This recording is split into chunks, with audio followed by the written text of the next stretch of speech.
ॐ अज्ञानतिमिरान्धस्य ज्ञानाञ्जनशलाकया चक्षुरुन्मिलितं येन तस्मै श्रीगुरवे नमः।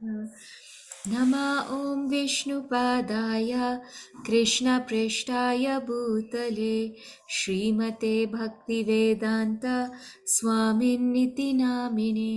नमस्ते सारस्वते देवे गौरवाणी प्रचारिणे निर्विशेष शून्यवादी पाश्चात्य देशतारिणे।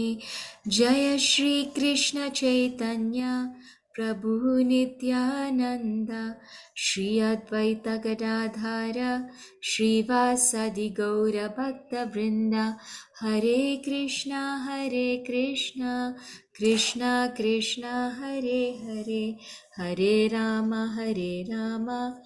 Ram Ram Hare Hare. So this morning we're reading from Bhagavad Gita, chapter 16, sloka number 10. Om Namo Bhagavate Vasudevaya. Om Namo Bhagavate Vasudevaya.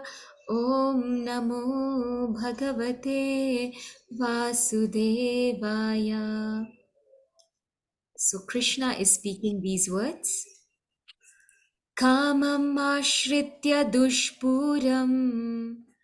कामम् आश्रित्य दुष्पूरम् दम्भमानमदान्विताः दम्भमानमदान्विताः मोहाद् गृहीत्वा सद्ग्राहान् प्रवर्तन्ते शुचिव्रताः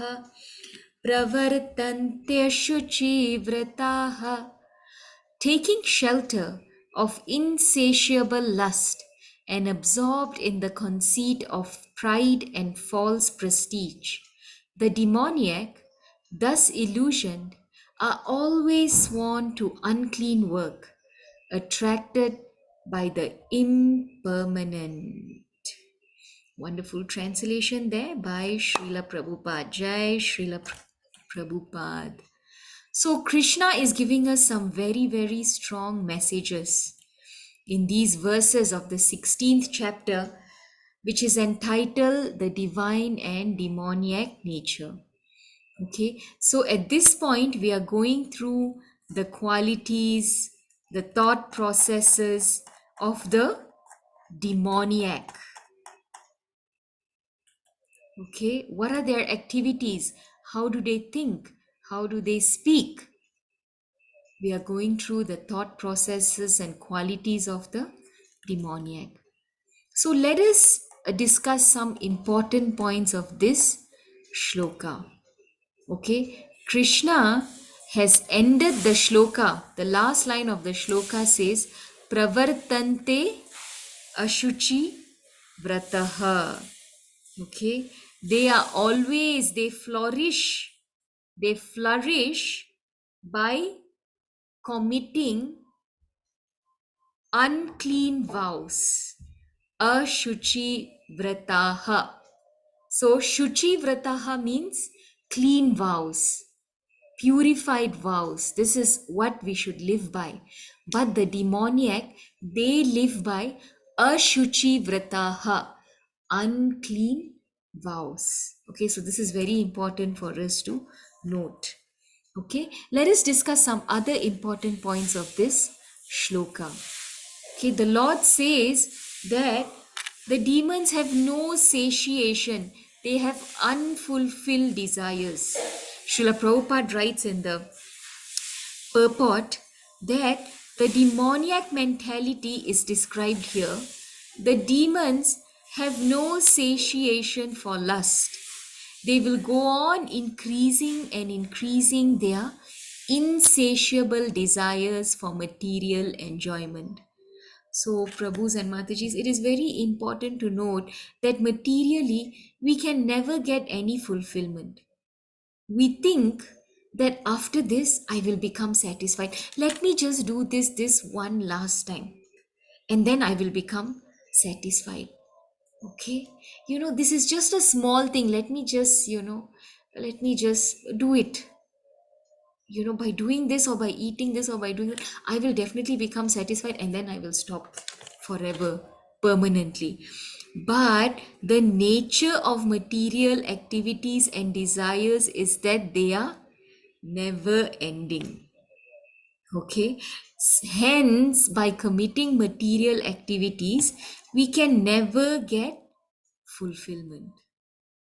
And anyone who commits material activities throughout their life will always be anxious. Whenever we are indulged in material activities, whenever we are committing these material activities, we can see that we are always in anxiety. Okay. So, Srila Prabhupada writes here that those who are always carrying out material activities in our day to day lives, you know, will always be anxious throughout our lives. Even during the last moment of our life, we will not be able to be peaceful because we are situated in material activities which give no satisfaction. The opposite of satisfaction is anxiety, correct? So, through spiritual activities, we can feel satisfied, but through material activities, we are always in anxiety. We are never satisfied. But out of illusion, we keep doing the same material activity again and again, thinking that I will do it better this time. But throughout the course of history, Prabhus and Matajis, we can see that no one has become satisfied by doing any material activity. We can never find inner satisfaction through material activities. But we still have this audacity, this pride that I will do and show. I will do better. We try more and more innovative things to become satisfied, to try and satisfy ourselves. We see everyone doing such activities and we want to do the same. Okay, thinking that we will become satisfied. Srila Prabhupada writes a very important point in the purport that by accepting non permanent things, such demoniac people create their own God, create their own hymns, and chant accordingly, just to ensure that their wishes are fulfilled. The demoniac people will have their own God, their own concocted mantras. So that is the level that the demoniac are willing to dip down to just to fulfill their own demoniac tendencies. They may portray themselves as spiritual, but as soon as they deviate from Vedic scriptures, we know that it is simply demoniac. So, what is the result of constantly performing these demoniac activities? So people become more and more attracted by sex enjoyment and accumulation of material wealth. These are the two things which keeps the material world revolving. Okay, in this age we can see that because people are completely engaged in demoniac activities, there is no sense control. Okay, we can see that a person who is practicing devotional service, practicing bhakti sincerely, one of the symptoms is the senses are always under control. Okay, but without bhakti or without devotional service, without spirituality, the senses are uncontrolled. And regardless of the position of the other person, you know, sex enjoyment prevails. That's why we see in Kali Yuga very, very small girls, very old elderly women are subject to and victims of lusty propensities because of the demoniac mindset and uncontrolled senses. Okay, Srila Prabhupada writes that although such demoniac people are most abominable in the world, by artificial means, the world creates a false honor for them. Although they are gliding towards hell, they consider themselves very much advanced. You can see how those engaged in material activities are honored, are honored. And there is competition over who can perform these material activities better. Okay, and all the demons, they encourage each other to better and better perform material activities. But we are very, very fortunate that by the Lord's mercy, we have this inclination towards bhakti. We have somehow come across this right manual, the Bhagavad Gita. This is the best manual of life. Okay, and look at this wonderful Bhagavad Gita. Krishna is speaking all these things 5,000 years ago, and we can see all these manifesting now in front of our eyes. All these demoniac tendencies. What to speak of in front of their eye, in front of our eyes? Maybe even inside us, we can ourselves see these demoniac qualities and nature manifesting. So that's why it is very, very important to practice spirituality and devotional service very, very intensely. What sort of devotional service? We know in terms of chanting, reading, hearing the Bhagavad Gita and Srimad Bhagavatam, and spreading this wonderful message.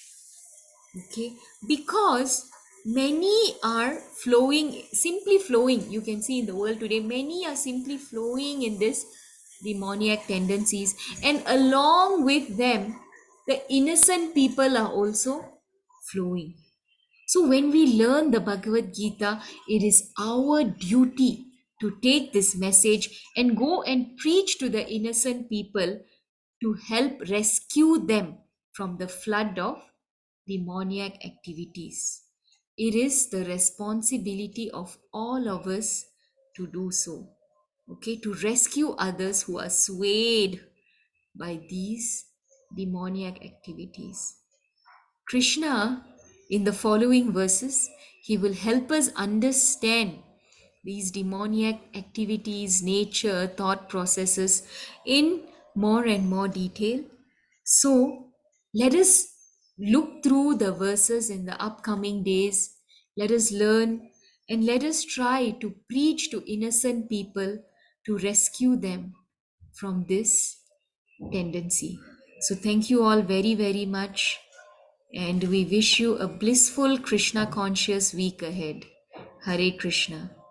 Vanchakalpatarubhyascha kripa sindhubhya cha patitanam pavanebhyo vaishnavebhyo namo namaha. Thank you all very, very much.